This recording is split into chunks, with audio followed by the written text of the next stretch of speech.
Hello students, आज का हमारा मेन टॉपिक है Rutherford model of an atom. इससे पहले हमने J J Thomson model of an atom को काफी डिटेल से चेक किया था। देखिए, रदरफोर्ड काफी रिच साइंटिस्ट था, उसकी अपनी खुद की एक कंपनी थी। तो उसकी जो कंपनी थी वो जितने भी एक्सपेरिमेंट कर रही थी वो उसमें मोस्टली अल्फा पार्टिकल्स के ऊपर एक्सपेरिमेंट किए जा रहे थे। तो उन्होंने ये देखा, जब अल्फा पार्टिकल की बम्बार्डमेंट हम करवाते हैं गोल्ड फॉइल के ऊपर, तो कुछ एक रिजल्ट निकल के आए थे, और जो रिजल्ट निकल के आए थे वो काफी चौंकाने वाले थे। अब हम उस एक्सपेरिमेंट को चेक करते हैं और जो रिजल्ट एंड जो कंक्लूजंस वगैरह थे ऑब्जर्वेशन वगैरह से, उन सभी चीजों को चेक करते हैं। तो सबसे पहले देखिए, यहाँ पर हमने एक रेडियो एक्टिव सब्सटेंस लिया है, रेडियम। रेडियो एक्टिव सब्सटेंस वो होते हैं जिसमें से continue alpha beta and gamma के पार्टिकल एमिटेड होते रहते हैं। अल्फा बीटा एंड गामा के पार्टिकल कंटिन्यू एमिटेड होते रहे हैं। तो लेड क्या करता है, जो अल्फा बीटा के जो गामा की जो पार्टिकल एमिटेड हो रही है उनको ब्लॉक कर लेता है यहाँ पर, क्योंकि ये काफी ज्यादा हार्मफुल होते हैं हेल्थ के लिए। तो हमें बिल्कुल स्ट्रेट लाइन में मिल जाती है।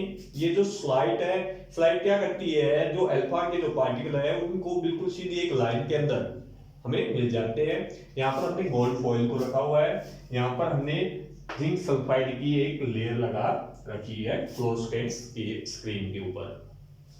तो सबसे पहले देखिए ऑब्जर्वेशंस, कि जब अल्फा पार्टिकल, देखिए सबसे पहले अल्फा पार्टिकल को थोड़ा सा तय कर लेते हैं। जो अल्फा पार्टिकल्स होते हैं वो काफी हैवी पार्टिकल होते हैं। अप्रोक्सीमेट चार्ज इनके ऊपर +2 होता है। जैसे कि हीलियम, हीलियम के ऊपर कितना होता है हमारा 4 चार्ज होता है, ठीक है। तो 4 बिल्कुल इसके अंदर आ गए हैं, तो इसके अंदर +2 प्रोटॉन ही होंगे ना। तो अल्फा पार्टिकल के ऊपर +2 चार्ज होता है, काफी हैवी पार्टिकल्स होते हैं ये। अब क्या होता है ऑब्जर्वेशन के केस के अंदर, जब अल्फा पार्टिकल की बम्बार्डमेंट गोल्ड फॉइल करवाई गई, तो रदरफोर्ड ने देखा कि मोस्टली जो अल्फा पार्टिकल्स हैं वो पास हो गए हैं। कि अल्फा पार्टिकल जैसे बम्बार्डमेंट हुआ है तो मोस्टली पार्टिकल तो इसमें से क्या हो गए हैं, पास होके चले गए हैं, ठीक है। सेकेंड ऑब्जर्वेशन उसने ये चेक की कि कुछ एक alpha particle, few alpha particles deflected by small angle.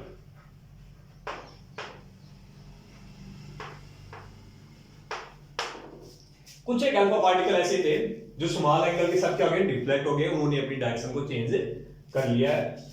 And third point, 1/20,000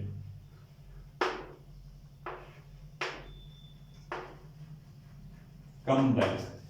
जब अल्फा पार्टिकल, बहुत सारे अल्फा पार्टिकल की जब हमने बम्बार्डमेंट करवाई गोल्ड फॉइल के ऊपर, तो क्या हुआ कि 20,000 में से एक अल्फा पार्टिकल ऐसा था जो वापिस आया है। अब वापिस आया कैसे पता चलेगा, कि यहां पर भी तो एक फ्लोर जेडनेस की स्क्रीन लगाई हुई थी। अब जैसे ही अल्फा पार्टिकल जेडन की स्क्रीन के साथ स्ट्राइक करते हैं, तो जो जेडन की जो स्क्रीन है वो चमकने लग जाती है। तो रदरफोर्ड ने देखा कि आगे तो जा ही रहे हैं, पास तो हो रहे हैं, पर कुछ एक ऐसे हो रहे हैं कि वो पीछे भी तो आ रहे हैं।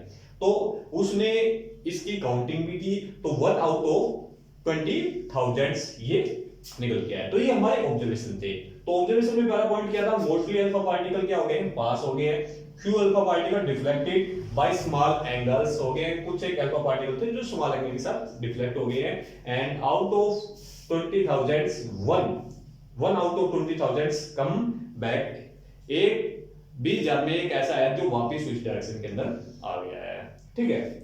तो ये हमारी ऑब्जर्वेशंस थी। अगर ऑब्जर्वेशंस को बाय डायग्राम से हम समझने की कोशिश करते हैं, तो देखिए अब हम गोल्ड, जो हमारा गोल्ड फॉइल है उसका डायग्राम बनाते हैं। तो ये गोल्ड फॉइल के हमारे पार्टिकल्स हैं।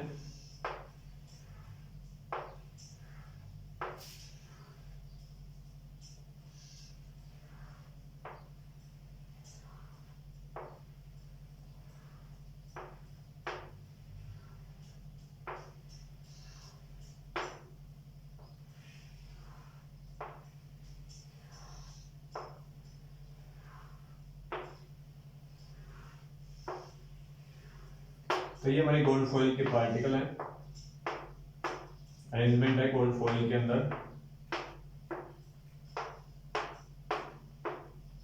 अब देखिए कैलकुलेशन का पहला पॉइंट क्या था कि मोस्टली अल्फा पार्टिकल क्या हो गए हैं, सॉरी जो ऑब्जर्वेशन का हमारा मेन पॉइंट क्या था कि मोस्ट अल्फा पार्टिकल क्या हो गए, पास आउट हो गए हैं। तो यहां से ये क्या हो गई, पास आउट होके चले गए हैं। और उसने इसकी परसेंटेज बताई अप्रोक्सीमेट 99% के आसपास जो अल्फा पार्टिकल है वो इसमें से क्या हो गए हैं, पास हो गए हैं। वेरी फ्यू अल्फा पार्टिकल्स ऐसे थे जो स्मॉल एंगल के साथ क्या हो गए हैं, डिफ्लेक्ट हो गए हैं। बहुत ही कम थे जो स्मॉल एंगल के साथ क्या हो रहे हैं, डिफ्लेक्ट हो रहे हैं। और एक अल्फा पार्टिकल 20,000 में एक अल्फा पार्टिकल ऐसा था कि जो जिस डायरेक्शन से आया उसी डायरेक्शन के अंदर वापस चला गया। तो ये हमारे ऑब्जर्वेशंस थी, रदरफोर्ड ने जो ऑब्जर्व किया वो ये हो गई है। अब देखिए इन ऑब्जर्वेशन से एक्चुअली में कंक्लूजन क्या निकल के आया है, तो हम अब कंक्लूजन को चेक करते हैं।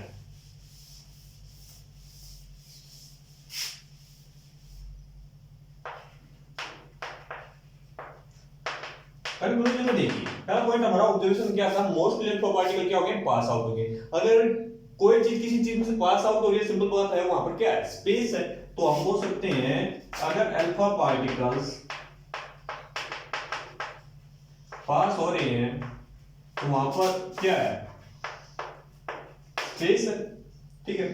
Second, few alpha particle small angle के साथ क्या हो गए, डिफ्लेक्ट हो गए हैं। अब देखिए जो अल्फा पार्टिकल्स होते हैं उनके ऊपर जो चार्ज होता है वो पॉजिटिव होता है, और हमें पता है कि जो सेम चार्ज है वो रिपल करता है, डिफरेंट चार्जेस अट्रैक्शन करते हैं। अगर स्मॉल एंगल के साथ अगर वो डिफ्लेक्ट हो रहे हैं तो अंदर कोई ऐसी चीज है जिसके ऊपर पॉजिटिव चार्ज है, क्योंकि पॉजिटिव चार्ज क्या करेगा, रिपल करेगा, इसलिए स्मॉल एंगल के साथ वो क्या हो गए, डिफ्लेक्ट हो गए। तो मतलब अंदर कोई ऐसी चीज है जिसके ऊपर पॉजिटिव चार्ज है। थर्ड, एक 20,000 के अंदर एक पार्टिकल ऐसा था जो वापिस आ गया। तो देखिए अल्फा पार्टिकल काफी हैवी पार्टिकल्स होते हैं, अगर वो स्ट्राइक करने के बाद वापिस आ रहा है इसका मतलब क्या है कि अंदर कोई जो चीज थी जिसके ऊपर पॉजिटिव चार्ज था वो काफी हैवी है, क्योंकि अल्फा पार्टिकल क्या होते हैं, बहुत ज्यादा हैवी होते हैं। अगर वो वापिस आ रहे हैं तो वो चीज भी क्या है, काफी हैवी है। बाद में हमने और जो इंटायर मास है एटम का, जो टोटल इंटायर मास है वो वहीं पर है, कॉन्सेंट्रेटेड वहीं पर है उस हैवी चीज के अंदर ही। बाद में हमने उसको नाम दे दिया था न्यूक्लियस। तो न्यूक्लियस क्या होता है कि जो एटम होता है उसके सेंटर में होता है, और जो इंटायर मास होता है एटम का वो पूरा पूरा न्यूक्लियस का ही होता है। तो ये हमारा आज का टॉपिक था, Rutherford model of an atom, काफी इंपॉर्टेंट है, इसको चेक कीजिए। नेक्स्ट वीडियो के अंदर हम बोहर मॉडल को चेक करेंगे। Till then bye, thank you.